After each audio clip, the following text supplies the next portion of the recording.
Pemirsa, kembali lagi di Lunch Talk. Pemirsa, saat ini kita juga sudah tersambung dengan Presiden Direktur dari Jakarta Propertindo dengan Bapak Satya Heragandhi. Selamat siang, Pak Satya. Selamat siang, Pak Satya. Ya, selamat siang, Mbak. Iya, ini baru saja hari ini bertepatan juga dengan ulang tahun Jakarta ke-489, ada groundbreaking dari mega proyek yang mungkin ini lebih dikhususkan nanti untuk persiapan Asian Games 2018. Dikatakan mega proyek, ini apa karena nilainya atau seperti apa sampai masyarakat Jakarta juga harus menganggapnya ini sebagai sebuah mega proyek, keberhasilan dari infrastruktur kita juga? Ya, Pak Satya. Ya, halo. Mungkin ada beberapa hal yang saya mesti clarify dulu. Yang nomor satu adalah bahwa kita menyebut ini bukan groundbreaking, tetapi ini sebuah launching gitu, jadi project launching. Kemudian terkait dengan istilah penggunaan mega project. Nah, mega project ini buat kami ini adalah project penugasan di mana kita harus punya tiga elemen ini tadi, tiga proyek ini tadi harus jadi pada saat Asian Games 2018. Jadi bukan mega proyeknya yang kami ingin tonjolkan, tetapi di sini adalah ada sebuah penugasan di mana pada Asian Games 2018 diperlukan fasilitas-fasilitas yang diamanatkan pada kami untuk membangunnya. Pak Satya, ini bukan groundbreaking tapi grand launching ya? Project launching. Jadi project launching, artinya groundbreakingnya belum ya?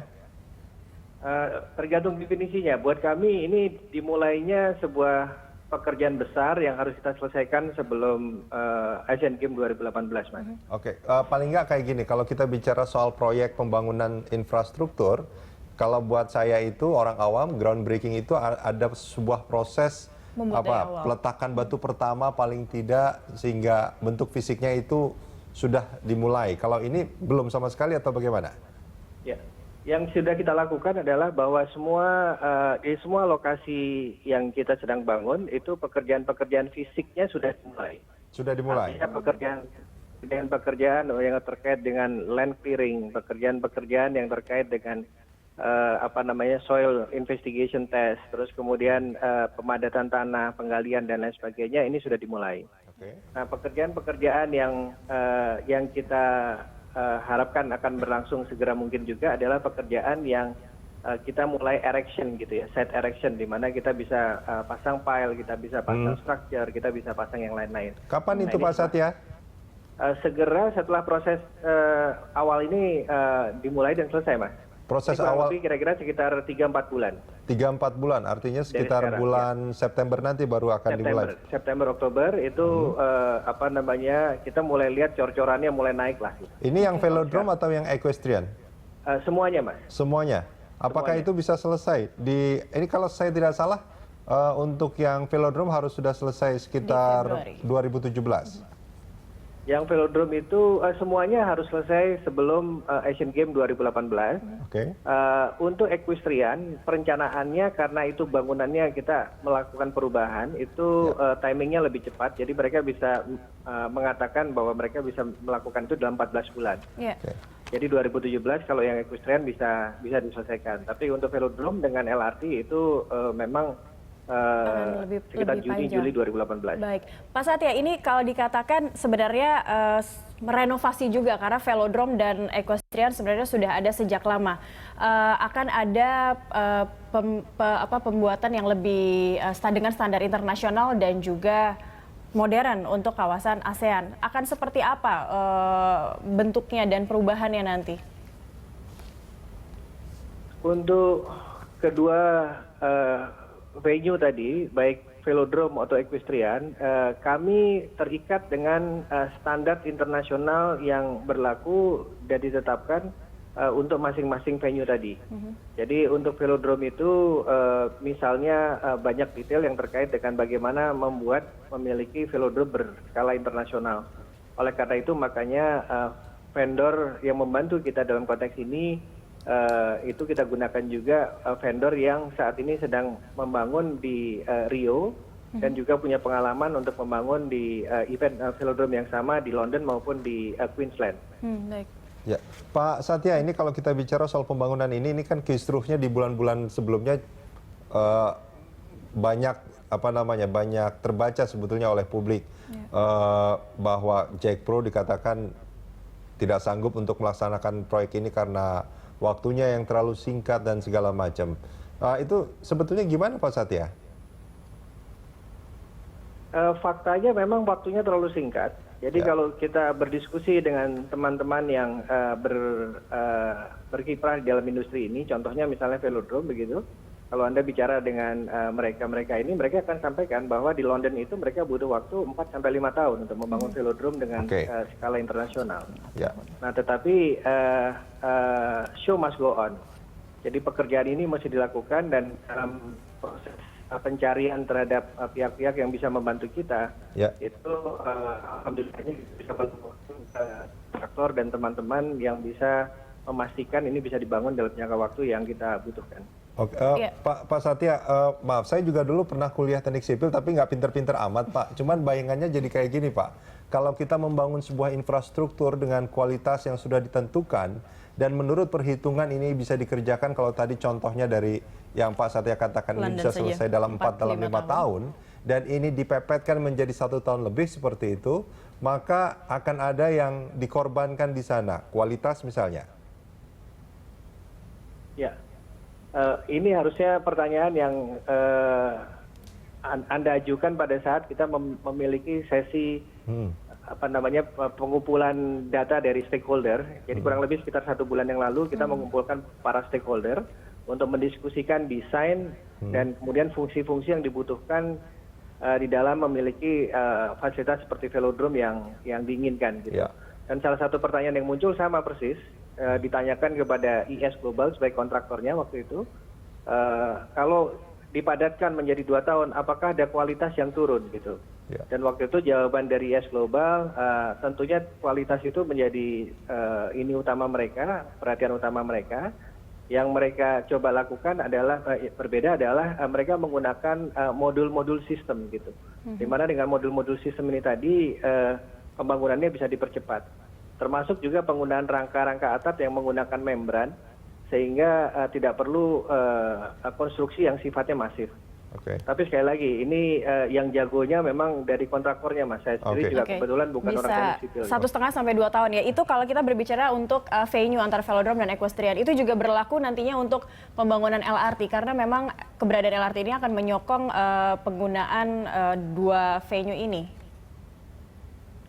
Ya, untuk LRT case-nya berbeda karena LRT ini kan sebenarnya ini merupakan sebuah proyek yang dilakukan bersamaan dengan Asian Games, tetapi ini mengawali adanya sebuah mimpi besar di mana kita punya mode transportasi yang terintegrasi.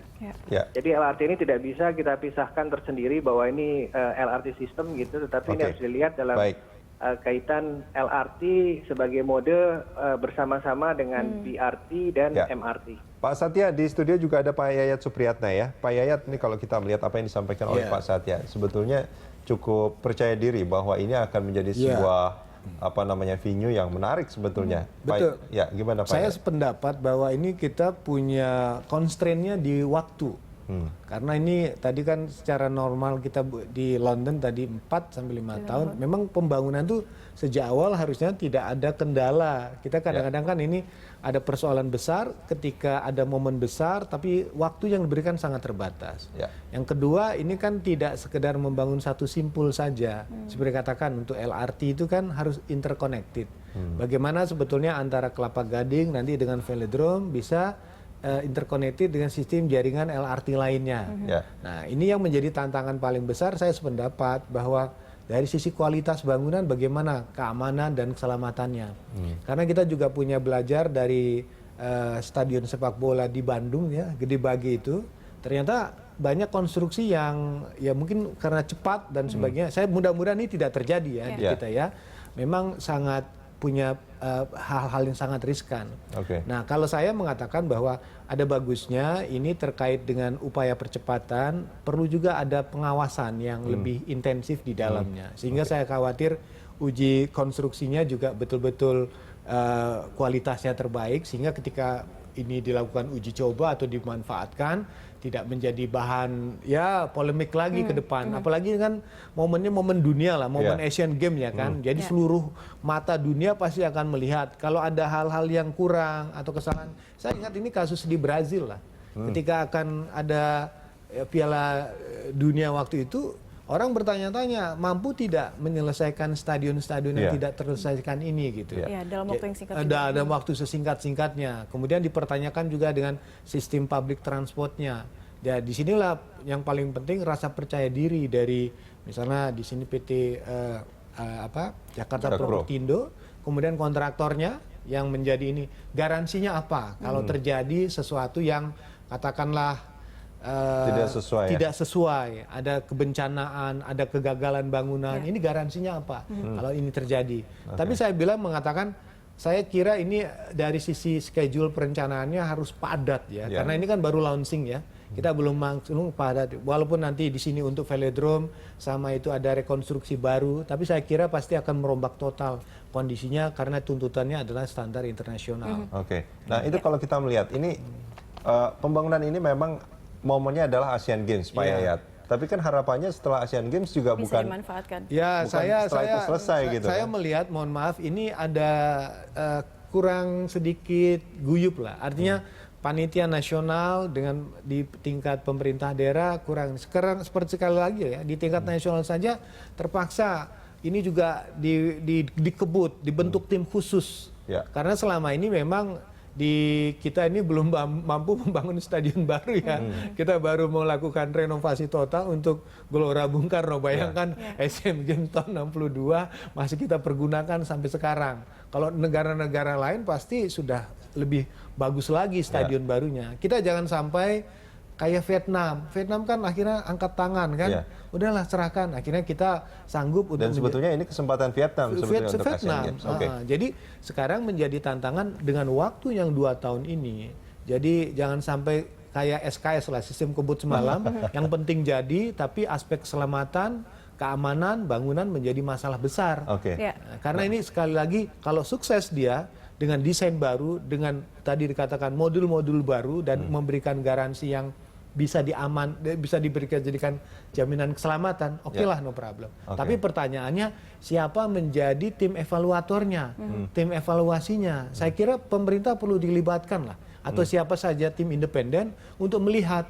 Karena sekali lagi kita belajar dari kasus Asian Games saja yang kemarin di Palembang itu, ketika Wisma Atletnya juga punya masalah di dalamnya. Langsung coba kita sebelum break kita coba tanyakan sama Pak Satya. Halo Pak Satya.